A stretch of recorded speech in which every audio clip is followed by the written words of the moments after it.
സദൃശ്യവാക്യങ്ങൾ അധ്യായം 27. ദൈവമേ, നിന്റെ വേദപ്രമാണത്തിൽ അടങ്ങിയിരിക്കുന്ന അത്ഭുത കാര്യങ്ങളെ കാണുവാൻ എൻ്റെ ഉൾക്കണ്ണുകളെ പ്രകാശിപ്പിക്കണമേ. ആമീൻ. നാളെയെക്കുറിച്ച് അഹങ്കരിക്കേണ്ട. നാളെ എന്ത് സംഭവിക്കുമെന്ന് നിനക്ക് അറിഞ്ഞുകൂടാ. നിന്റെ വായല്ല മറ്റൊരുവന്റെ വചനം നിന്നെ കീർത്തിക്കട്ടെ. നിന്റെ അധരങ്ങളല്ല വേറൊരുവൻ നിന്നെ പുകഴ്ത്തട്ടെ. കല്ലിന് ഭാരമുണ്ട്, മണലിനും ഭാരമുണ്ട്, എന്നാൽ ഭോഷന്റെ കോപം ഇവ രണ്ടിനേക്കാളും ഭാരം കൂടിയതാണ്. കോപവും ഉഗ്രതയും ക്രോധവും ധിക്കാരമാണ്. വൈരാഗ്യമുള്ളവന്റെ മുമ്പിൽ ആര് നിൽക്കും? ഗൂഢമായ സ്നേഹത്തേക്കാൾ പരസ്യമായ ശാസനയാണ് നല്ലത്. സ്നേഹിതന്റെ അടിയാണ് ശത്രുവിൻ്റെ ചുംബനത്തേക്കാൾ വിശിഷ്ടം.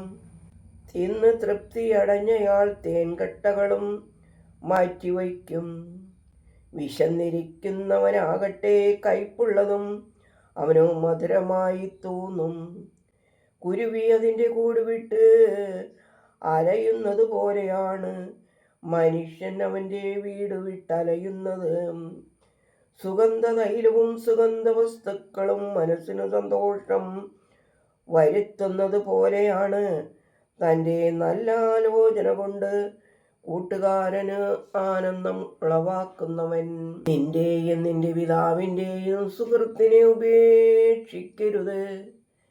നിനക്ക് കുറവ് വരുമ്പോൾ നിന്റെ സഹോദര ഭവനത്തിൽ പോകരുത്. അടുത്തിട്ടുള്ള അയൽക്കാരനാണ് അകലെയുള്ള സഹോദരനേക്കാളും നല്ലത്. എൻ്റെ മകനെ, വിജ്ഞാനം പ്രാപിച്ച് എൻ്റെ മനസ്സിൽ ആനന്ദം വരുത്തുക. എന്നെ നിന്ദിക്കുന്നവരുടെ നിന്ദനം എന്നിൽ നിന്നും അകറ്റിത്തരിക. ബുദ്ധിമാൻ അനർത്ഥം കണ്ടിട്ടൊളിച്ചു മാറി, ഭോഷനോ അതിലൂടെ കടന്നു. നാശവുമായി അന്യന് ജാമ്യം നിൽക്കുന്നവന്റെ കുപ്പായം എടുത്തു പോകും. അന്യനോ വേണ്ടി അവൻ്റെ വാസസ്ഥലവും എടുക്കപ്പെടും. വെറും ഭംഗിവാക്കായി ഉച്ചത്തിൽ അന്യന് നേരുന്ന അനുഗ്രഹം ശപിക്കുന്നവൻ്റേതിൽ നിന്നും വ്യത്യസ്തമല്ല. ദിവസം മുഴുവൻ ഇറ്റിറ്റു വീഴുന്ന ചാറ്റൽ മഴ പോലെയാണ് കലഹപ്രിയയായ ഭാര്യ. വടക്കൻ കാറ്റ് ഉഗ്രമാണ്. വലത്തേതിൻ്റെ പേരിൽ അത് വിളിക്കപ്പെടുന്നു. ഇരുമ്പാണ് ഇരുമ്പിനും മൂർച്ച കൂട്ടുന്നത്. ഒരുവൻ അവൻ്റെ കൂട്ടുകാരൻ്റെ മുഖത്തിന് മൂർച്ച കൂട്ടുന്നു. അത്തിമര സൂക്ഷിപ്പുകാരൻ അതിൻ്റെ ഫലത്തിൽ നിന്നും തിന്നും. യജമാനനെ കുറിച്ച് കരുതലുള്ളവൻ ബഹുമാനിതനാകും. ഒരു മുഖത്തിന് മറ്റൊരു മുഖവുമായി സാമ്യമില്ലാത്തതുപോലെ ഹൃദയത്തിൽ തമ്മിലും സാമ്യമുണ്ടാകുന്നില്ല. പാതാളത്തിനും വിനാശത്തിനും ഒരിക്കലും തൃപ്തി വരുന്നില്ല. അതുപോലെ മനുഷ്യൻ്റെ കണ്ണുകൾക്കും തൃപ്തി വരുന്നില്ല.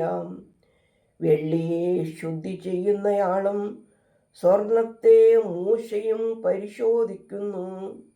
മനുഷ്യനോ അവനെ പുകഴ്ത്തുന്നവരുടെ വായാൽ ബഹുമാനിതനാകുന്നു.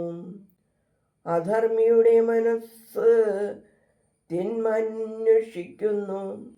നീതിമാന്റെ മനസ്സോ പരിജ്ഞാനവും. ജനങ്ങൾക്കിടയിൽ വച്ച് നീ ഭോഷനെ അടിച്ചാലും അവനൊരു പ്രയോജനവും നീ വരുത്തുന്നില്ല. നീ ആട് മേയ്ക്കുമ്പോൾ ആടിൻ്റെ മുഖം അറിഞ്ഞിരിക്കുക. നിന്റെ അജഗണത്തിൽ നിന്റെ മനസ്സ് മുഴുവനും അർപ്പിക്കുക.